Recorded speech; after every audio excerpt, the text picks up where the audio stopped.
The final step in any data science process is deploying the results. This is where you share with others the work that you've done so that they can see it, they can use it, and they can understand the data from it. This has three parts. The first is sometimes required, but not always, where you may need to anonymize the results. Not everything in the data is meant for the audience's eyes. There may be personally identifiable information here, in which case, before deploying it, you will need to mask, for example, customer names, credit card details. Some of this may be meant for a public audience. So you may want to further anonymize data. You may want to tweak some numbers, but mostly you want to make sure that people cannot identify the source of the data or cannot identify business secrets out of it. The second thing that you need to do is build an application out of the analysis that you've done. You've built a model, you've created a set of visuals. All of these must be put together in a form that people can see it, use it. And this has to be, thirdly, hosted somewhere, a place where people can access it and visit and share with others. In this module, we're going to look at the various tools and libraries that we use for these. When it comes to anonymizing data, you could either use a tool or you could use a library. There are many tools and many libraries available. In this module, we'll only be looking at tools. Specifically, we'll be looking at one tool, ARX, which you can use to purely using a user interface anonymize the data that you have. But this is not the only approach to anonymization. It's not just that you have to mask data. Sometimes you may choose to create fake data to replace existing data. And this is the approach that libraries like Faker take. Let me show you an example of where you might need to anonymize data. We were once working with a European brewery, and they said, we need to help our plant managers understand which products they are procuring from multiple vendors. So we put together a dashboard for them. This is what it looks like, where for each of the plants, we have the number of vendors that they're purchasing from every week. So in this week, they purchased from 3 vendors, but this week they purchased from 7 vendors, which is not great. And then there were some plants which were purchasing from as many as 15 vendors. Now, when sharing this with a client, it's fine to put in the actual plant names. But when sharing it publicly, at the very least, we have to anonymize it so that people can't identify which plant it is. And one simple way of doing that is simply by masking it with plant 14, plant 1, plant 2, company 1, company 10, and so on. There are other anonymization strategies as well. To anonymize the product name, for example, we use a combination of 3 words like intelligent concrete gloves, or there's fantastic rubber shirt, sleek wooden ball J, sleek wooden ball M, and so on, which all fall under certain categories. So granite shoes is a category under which we have gorgeous granite shoes P, wooden ball is a category under which we have sleek wooden ball J. This kind of anonymization is helpful when you have hierarchical data and people will be able to talk about it like it's a real thing. This was created using Faker. Keep in mind that just by anonymizing information, you may not necessarily have made it impossible for people to identify the source. It's certainly still possible for them to make a reasonably informed guess on the underlying data. So, anonymization is an area that is quite sensitive, and tools alone will not suffice. You certainly will need to take a close look at it post facto and see if it's really fully been anonymized.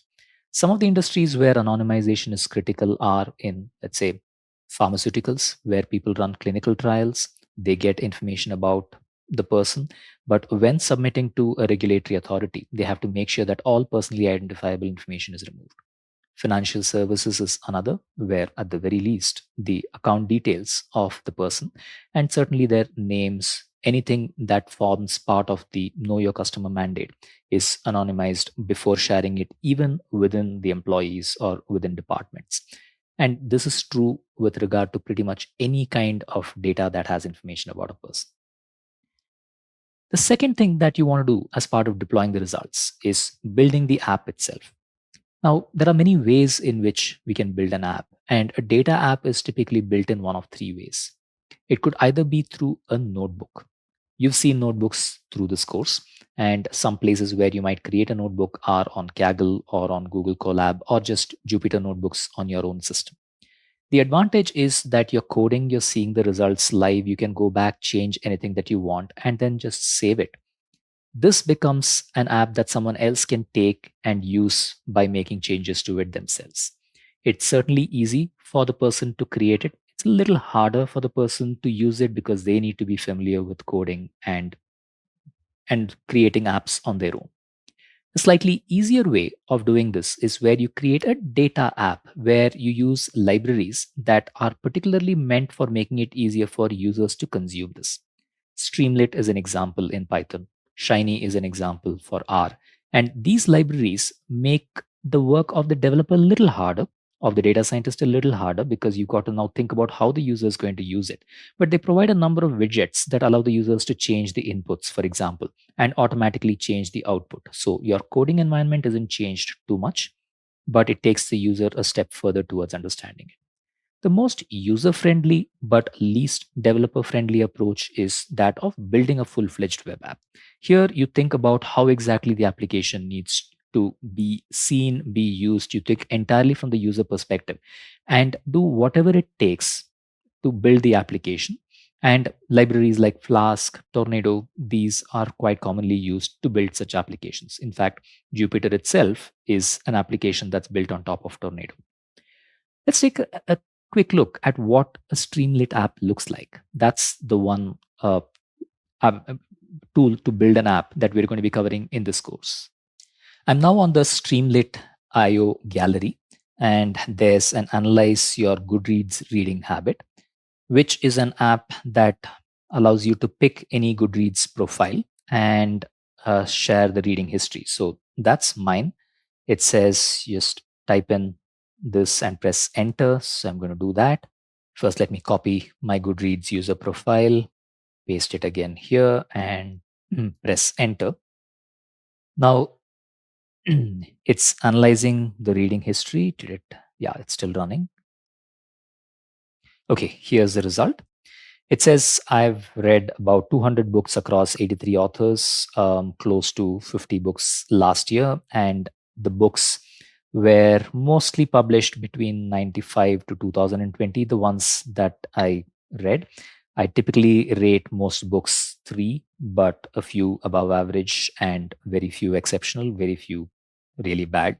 And Goodreads rates my books. The average Goodreads rating or the median Goodreads mode maybe is around 4.1. So I read books that are at least 3.6 rated.